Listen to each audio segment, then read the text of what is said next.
Hello, everyone, and welcome back to this episode of the Purdue Exponents official podcast, The Root, as of now. There are changes coming, potential rebrand, branching out into new types of episodes. So just keep in mind for the changes that are coming, but it's still me, still Vipul as your host. Vipul, say hi. Hello. But yeah, we're not going anywhere. Just stay aware of the new kinds of episodes we might release and a potential name change, but it's still me and Vipul till the day we die, right? Yes. We are joined today by two special guests. You guys want to introduce yourselves? Guess I'll lead things off. I'm making my official return. My name is Avery Goldthorpe. I am the managing city editor at the Exponent. I was on episode 0. I took a little hiatus, but I'm excited to be back with you all. I'm Kylee Clevin. I'm the co-sports editor for the Exponent. Awesome. Well, we're happy to have you guys here today. You have an announcement to make, so you've been saying this entire time. So please. CJ and I have no idea what this announcement is, by the way. Please announce. All right, so we have our basketball preview coming up. It should be out Thursday in print. So I've been working on a story about Mackey Arena, okay? And so while researching, I've made the realization that 6'7" Oh my God.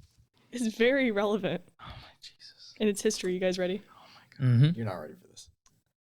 You guys want to know what year Mackey Arena was built? I'm assuming 1967. 1967. Okay. No. I'm sorry. No. You want to know how many seats Guy Mackey contributed to Ross-Ade Stadium? Please tell me. He got it up to 67,000 seats. Wow. It went down after, but we can ignore that. You want to know how much money the Purdue Board of Trustees approved for renovations in 2022 for Mackey Arena? $67. $6.7 million. Okay. How do you even find out about this? Yeah. Just pure brain rot. Pure brain rot. That's all I can say. Well, that's what we have to offer here at the Purdue Exponent. Mm-hmm. Is that all the 6s and 7s? Oh, there's some more. Oh! There's some more. Give us a couple more. Last year, Purdue went against Michigan State and scored 67 points. Mm-hmm. Nice. That was winning the quarterfinal of the Big Ten tournament, 2023-2024 season. The team also carried an overall .667 winning percentage. Last year. Wow. This is getting kind of eerie now. There's a lot of 6-7s. Now it all makes sense now. Everything is put into perspective. Well, that's is that going to be a whole story? Well, originally, there is other contributing stuff to it, but there is a lot of 6-7s. It's going to be in the title. So. Wow. Yeah. It was supposed to start off as like evolution of Mackey Arena, Mackey Madness. It's this iconic place in Purdue basketball and like college basketball, but it evolved into something bigger than we could have ever imagined. It's beautiful. Bigger than life itself. My final symphony. Thank you guys for that revelation. Mm-hmm. I'm going to go home and think about this all night. I can't wait. Well, by the time this is out, the article will have already been out. This is true. So you guys will bear witness to this brilliance. Thank you guys for the information. That's actually very interesting. I'm sure my 13-year-old brother will love that. Actually, he's Esai. It was his birthday on Monday. Happy Shout out, birthday, Esai. dog. Shout him out. But yeah, thank you guys. That's incredible. Thank you guys so much for that. Genuinely. Thank you. Of course. The joy of 6'7". For sure. Now, Vipul, Mm-hmm. earlier you said you had a rant directed towards me. I do. And our hundreds and thousands of listeners agree. Because we have hundreds and thousands of listeners. Hundreds Yeah. and thousands. And they reached out to me in droves to tell me that the way you treated me last episode was completely unfair. What did I do to you? You attacked me ruthlessly for asking a The question. hot dog or the pizza? The one? hot dog question. Oh, I sorry. asked, what was the best place on campus to get a hot dog? And you said that was a stupid question and that I should be kicked off the podcast forever. And you said some even meaner things off the podcast that I can't repeat. Hey, It completely I changed. didn't. CJ, do you deny these accusations? I deny them completely. Everything that I didn't say on the podcast. I You did were- say mean things You do. You say mean things all because the when I think time. of hot dogs, my brain just gets confused, I and I agree, just understand. everything goes red. And that was bad on its own. But then Duncan came in with his, let's say, Horrible abhorrent uptake. uptake, and you said, "I can see where you're coming from." I was trying to be nice. Is it a race thing? What? Whoa. That's a crazy statement. But yeah, that was that's my rant. I think I was treated completely unfairly, and I wasn't given a chance to ask questions, which is like the spirit of a newspaper. You should be asking questions like, "What's the best hot dog place?" If you work at a newspaper. I guess we'll ask our guests. I mean, where's the best place to get a hot dog on Yeah. campus?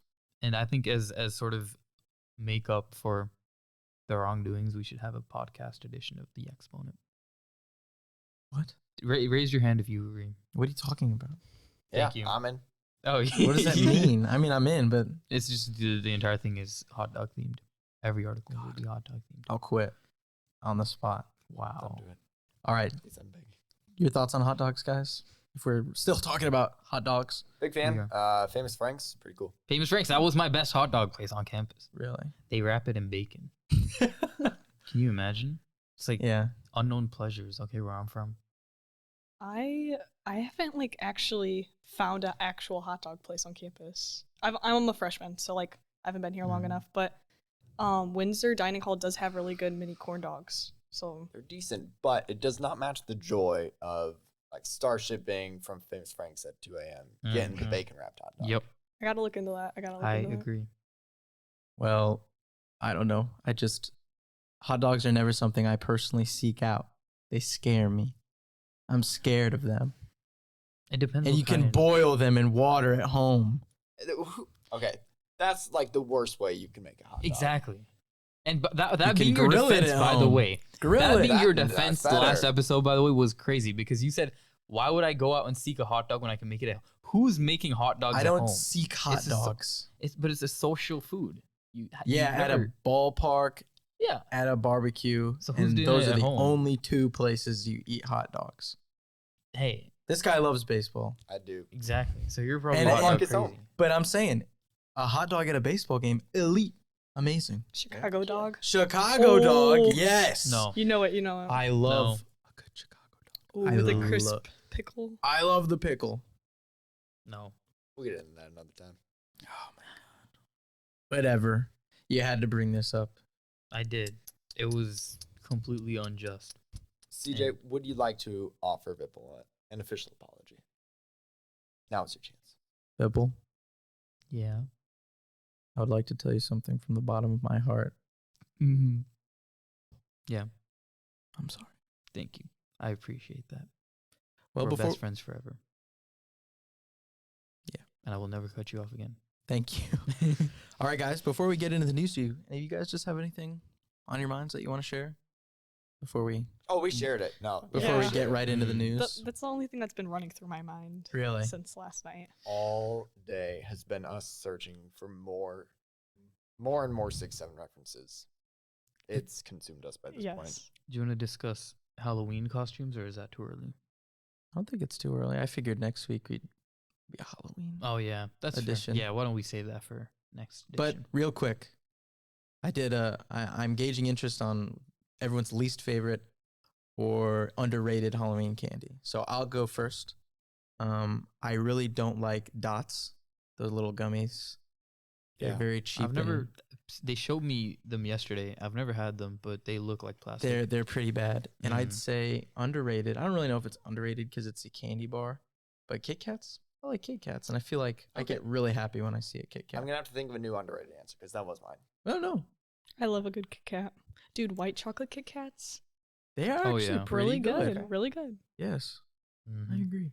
Yeah, I was gonna go. My least favorite is probably Twizzlers. I'm Yes. not a licorice Yes. guy. I can't Yes. do it. I actually like Twizzlers. I don't like Twizzlers. Somebody described Twizzlers as someone making candy while vaguely thinking of a strawberry. That stuck with me. I think that's good. Yeah. I like Twizzlers. I don't like the like the little multicolored ones. You know, when that's like a pack of like a blue and like a yellow. A little fancy for my taste. I like red. I don't even. If is it strawberry? Or is it cherry? I don't even know. He wants his pure red dye 40. Mm-hmm. I That's my goal. I love it. But I don't even get Halloween candy anymore. I don't trick or treat. We should. It's a lost art, I think. At least with I an don't, hour. I was supposed to say, I don't think it's a lot. We're just like It's adults. just not us. I don't know. We should. I think we need to normalize adult trick or treating. Let's bring it back. Let's bring it back. Let's bring it back. While the kids have all the fun. I agree. Well, You didn't ask us for our underrated. oh, what is it? Oh, I was gonna say Twizzlers is the worst, but I'll switch to Bounty. Anything coconut. No, get that away from me. But like Almond Joys, like Almond Joy those are- also. I love Almond Joy. No, it's a good candy. who's looking for coconut in their candy? I'm raising my hand. I'll raise my hand too No. on that one. No, I'm with Vipul here. I like 100%. Mounds too. I think Stop Mounds has a weird texture, but the almond and the Almond Joy like adds a much needed crunch. Yes. stop. I mean, like, okay, I don't hate it, but if there are options, why is that your first option? Shut up. Okay. My least favorite candy is probably like black licorice. Like, Yeah. red licorice I could kind of understand. I don't eat red 40, but like black licorice, Yeah, me either.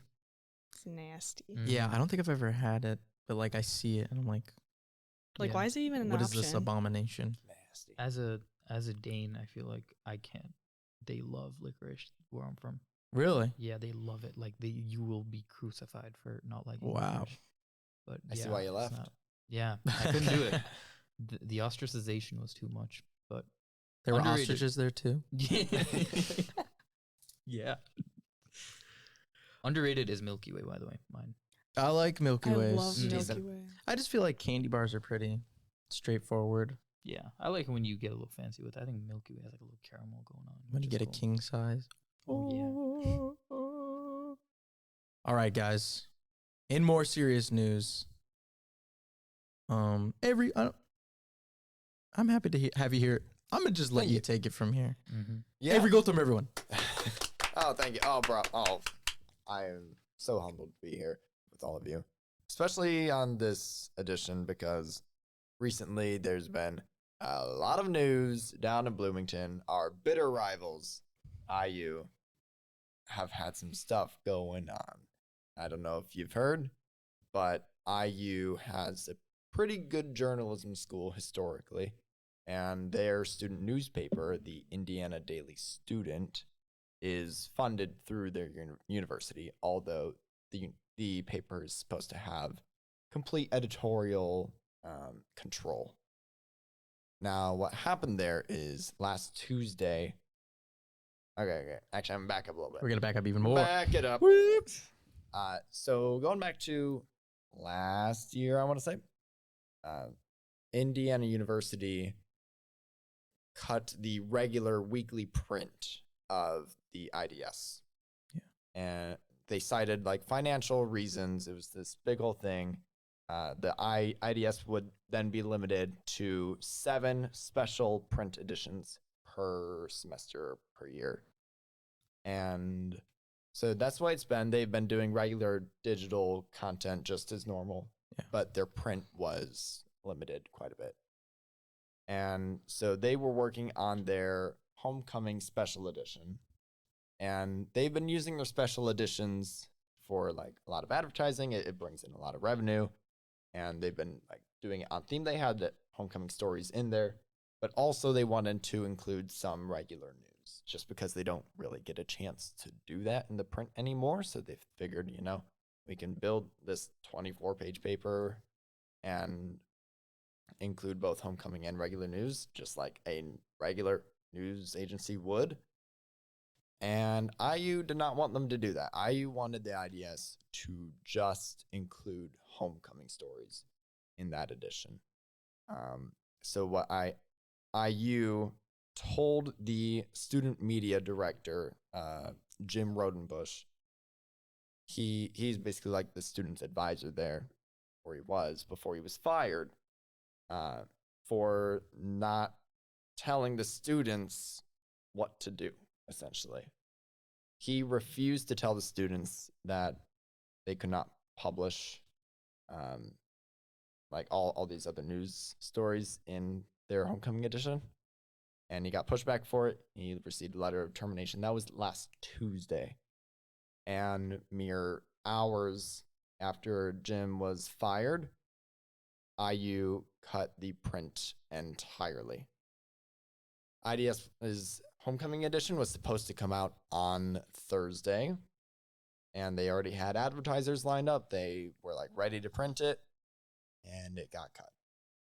They are not printing anymore whatsoever. They're still operating digitally, but their print was cut. That was really the basis of what happened there.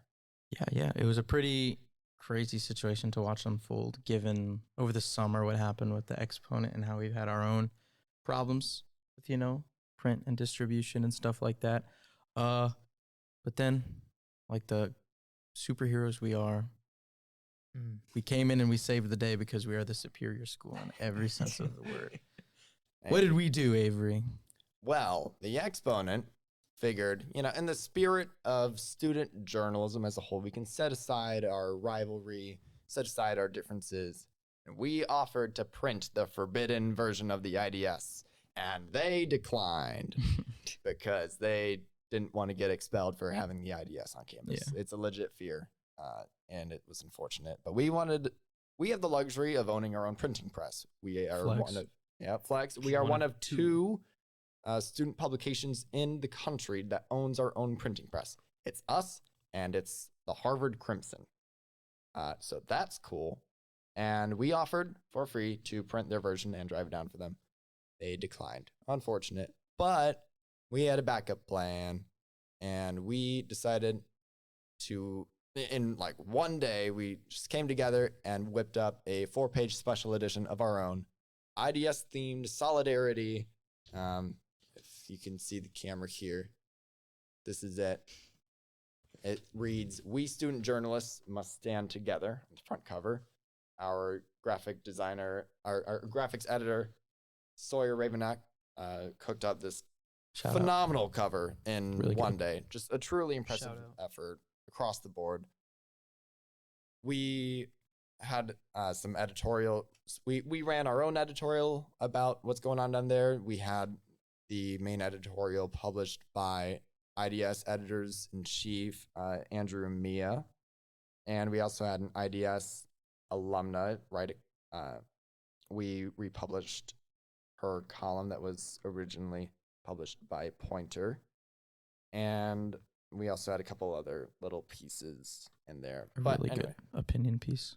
Awesome opinion piece. Great opinion piece. CJ contributed on. And Conrad and Duncan, friends of the pod. Mm-hmm. Great guys. I do want to say it's a great angle you took, because that's one thing they don't play about is the competitive spirit. Yeah.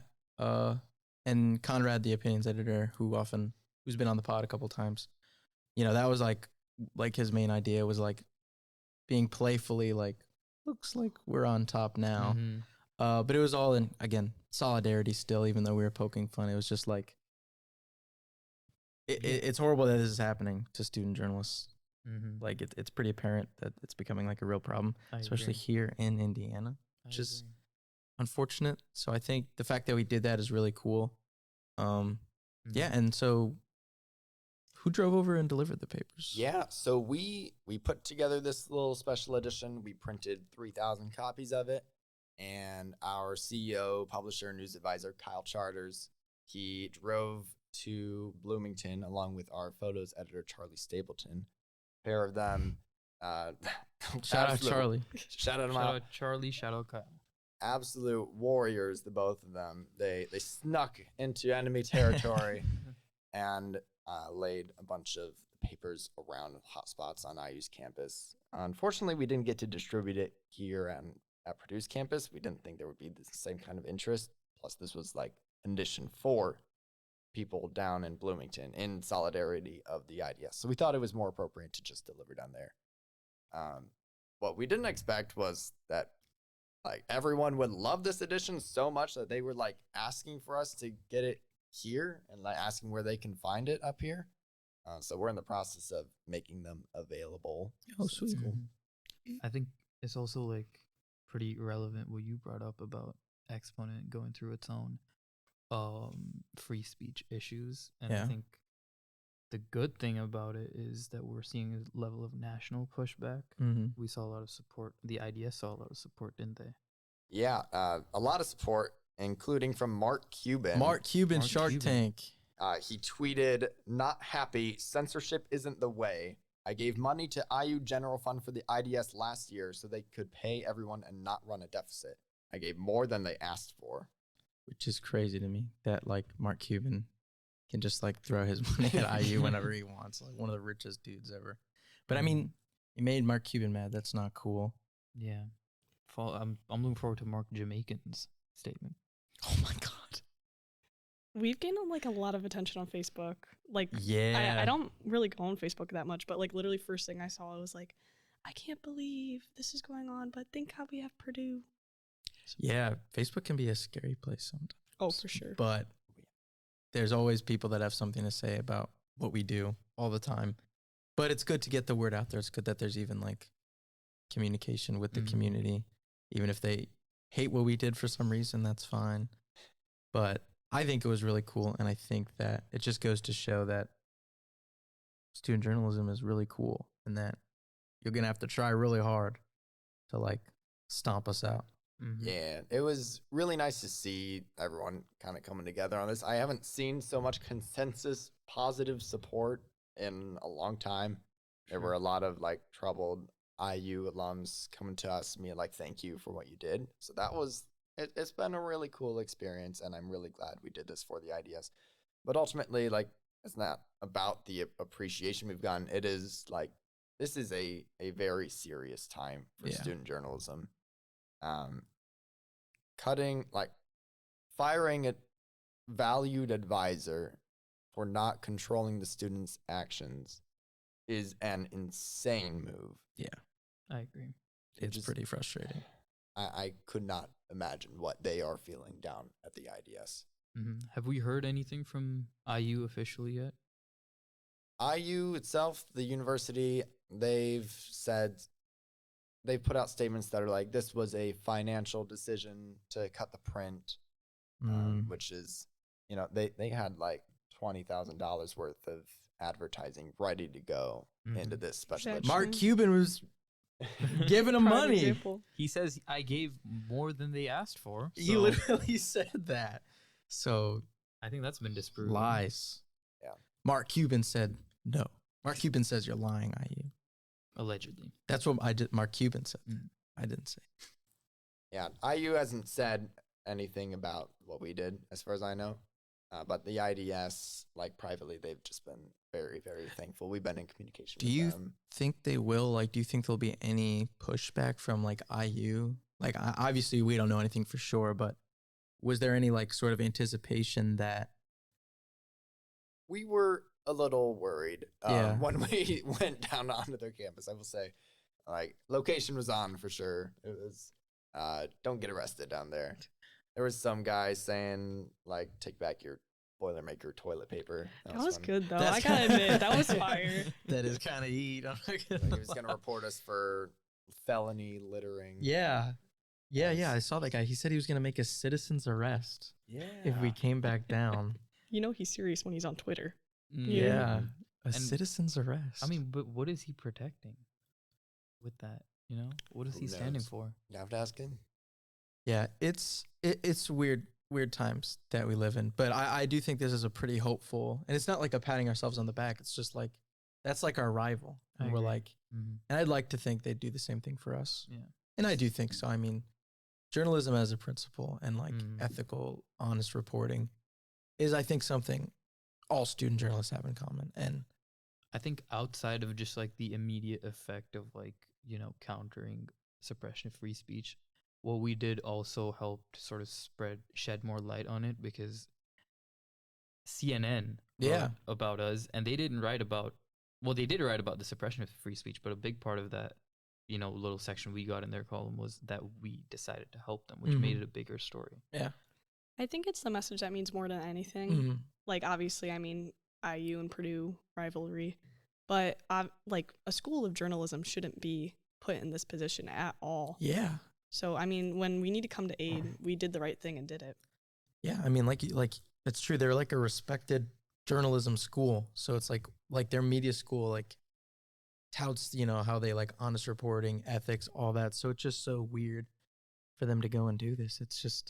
It's upsetting, and I hope that the symbol of what this sort of edition we printed will have an effect on other schools and like administrations to just show that like we're gonna keep doing what we're doing. Mm-hmm. I think another cool little aspect, a little nugget, if you will, within this edition is the introduction of the Campus Reporting Network.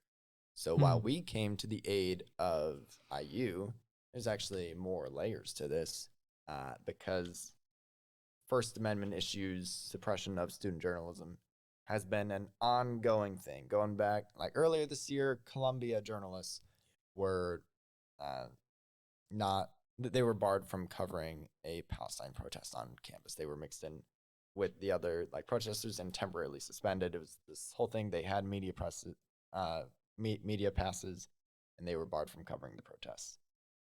It's not cool, and myself and a bunch of other student journalists that I met from across the country, we've come together Like the Beatles. Yeah. Like the Beatles. Come together. Yeah. I call George. I want to be George. Fight, I mean, Paul. Fight. Sorry. I'm Paul. Anyway, continue. Yeah. Continue, John. That means you're Ringo. I'm Ringo. You're Ringo. Wow. Ringo's pretty cool. He hits the drums. He does. He does do that. He tends to do that. Yeah. The Campus Reporting Network is an organization linking together student newspapers from across the country. We have about 10 papers within it right now. We've got a Slack, which is cool, and Ooh. a website, campusreportingnetwork.org, something like that. Look up Campus Reporting Network. It's up there. This organization serves to connect student journalists, let us exchange educational resources, but also come together in mutual defense of each other, which is very cool. There have been coordinated efforts, like statements that newspapers put out in support of each other in the past, but they've taken time to coordinate, and we wanted to accelerate that process. And one big way of doing that is via the Campus Reporting Network. So we are really, really honing in on adding more schools to that so we can all connect and support each other in this journey, in this time when student journalism is undergoing so much stress. Yeah, I mean, all we need is love, you could say. Gotta tie it in. I also want to shout out the fire organization who did also come to our aid when we went through this stuff. They really do live up to their name. They are a fire organization. Yeah, so there's a lot of outlets, a lot of ways that we can stand together against stuff like this. So, and that's awesome. I just feel like it's pretty. Yeah. It was pretty hopeful. Like it turned a dire situation into something I think that will be remembered. I think. Yeah, and I also think it's worth like mentioning that this is like such a pervasive issue beyond just colleges. Like we've had the AP ban from the press room, was it, in the White House?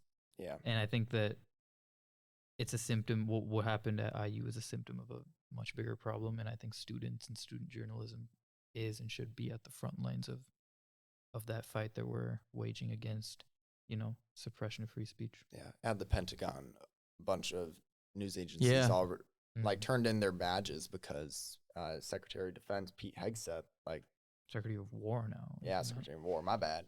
He like enacted a new policy that they can't release information that he doesn't approve first, which goes against just wild. everything in journalism. Sounds very fascist. It's just so I wish people would look at this stuff and then just like come to a realization that something is not right. I hope at least we can all agree that something is not right and that it's up to us to like do something. I agree. Yeah. Well, is there anything else you guys want to say on that subject before we round things out? I think that's what I got. I'm trying to think of a Beatles song that would help round things out here. I'm going nowhere, man. Going nowhere. Let it be. That's Let There it we go. be. There we go. Let it be. But that's the opposite of what we should be doing. We shouldn't just let it be. We should fight back.